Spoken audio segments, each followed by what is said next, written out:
a lovely, intimate number. And I'd love to say this is the least amount of people I've played to. It's not. Not even a little bit. This is a big crowd for me. This is a big night for myself. This is a good night.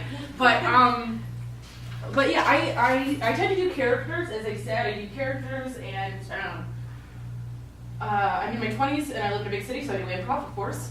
Even though I don't want to. I do it because I have to.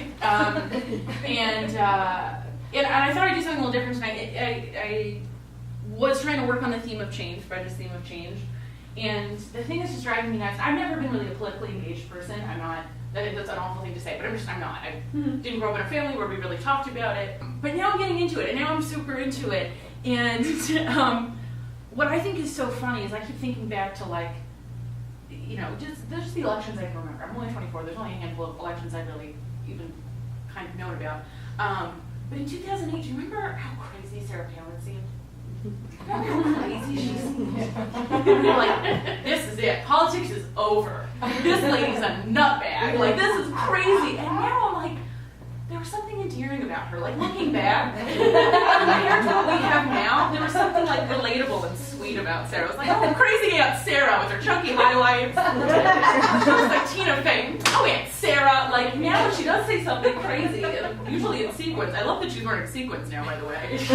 Every time I see her, she's in, like, a bedazzled jacket. And every time she says it, I'm like, oh, my God. We miss you. Because with you, it was just fun. And now it's very real and very serious. And we can't have fun anymore. Regardless of how fun the conventions were. I think both of those conventions were the most ridiculous thing I had ever seen. It was like two rival high school pep rallies. I haven't seen a lot of conventions, but there was so much dancing in both of those conventions. It was so much like, I feel like it was just older white men just doing it was like an Ellen DeGeneres, like a tight Ellen DeGeneres dance. And I thought it was so, I couldn't get over that. And even at the Democratic National Convention, they had Sigourney Weaver talking about climate change. Sigourney Weaver was the highest authority they could get to talk about climate change. She's not a scientist. She played a scientist in Avatar. She did. She's good. But Gina Davis was great in The League of Their Own. I don't ask her about baseball, right? And to me, I loved it. We just talked about not judging others. I'm gonna truly do the opposite of that. And I used to have people say, "Well, just give me 1 to 4." That doesn't work because some people 1 is the best, and some people 4 is the best. Confusing. Let's not do it.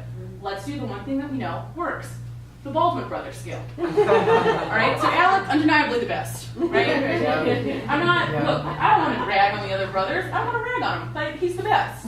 Looks, talent, vocal prowess. I put Billy as second because I feel like he has like a better sense of humor about himself. He's sort of the working man's Alec, and then I'm pretty sure this one is Steven. I'm not actually sure. And this is Daniel. Nobody even knows. If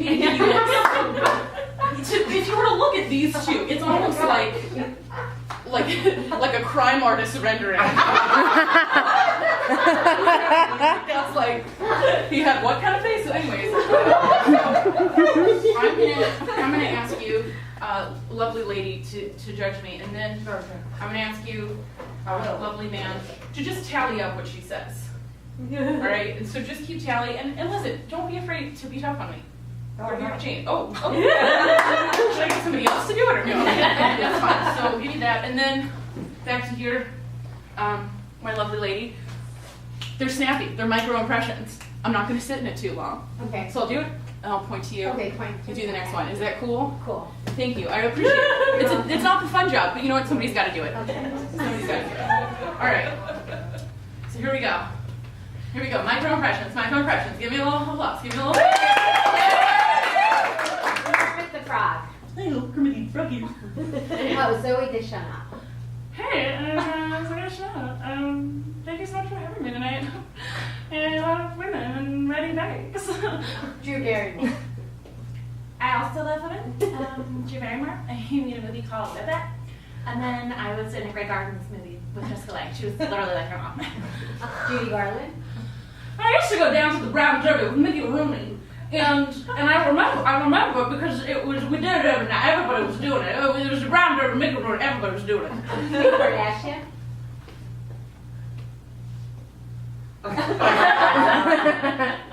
Melancholy house cat. Oh, melancholy house cat, of course.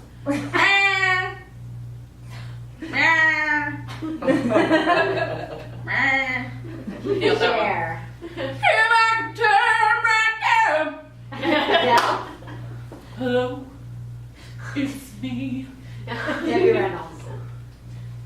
If anybody's seen my daughter Carrie, tell her I miss her and I love her and think about her. Lead singer of the Cranberries.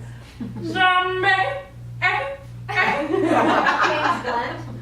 you're beautiful. Oh, they're similar. A turkey that just witnessed a crime. A turkey that just witnessed a crime, of course. I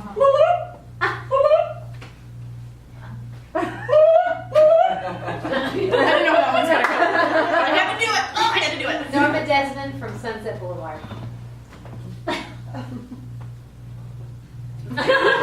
Swedish Chef from the Muppets. Kathy Bates in Titanic. You gotta cut a meat for 2 Cal? I was really excited. I've been working on that one wrong. You gotta cut a meat for 2 Cal, right? Okay. Kathy Bates. Oh, I'm sorry. Lauren. I'll do it again. Give it to me. Lauren Bacall. Just put your lips together and blow. James Franco. Woody Carlson. Matthew McConaughey. Brothers. Lead singer of the Four Non-Blots. And I chasing his rainbows to get it all. Thoughts in my head. I'm feeling a little peculiar. And TV, get my step outside and I take a deep breath and I get real high and I scream from the top of my lungs, what's going on?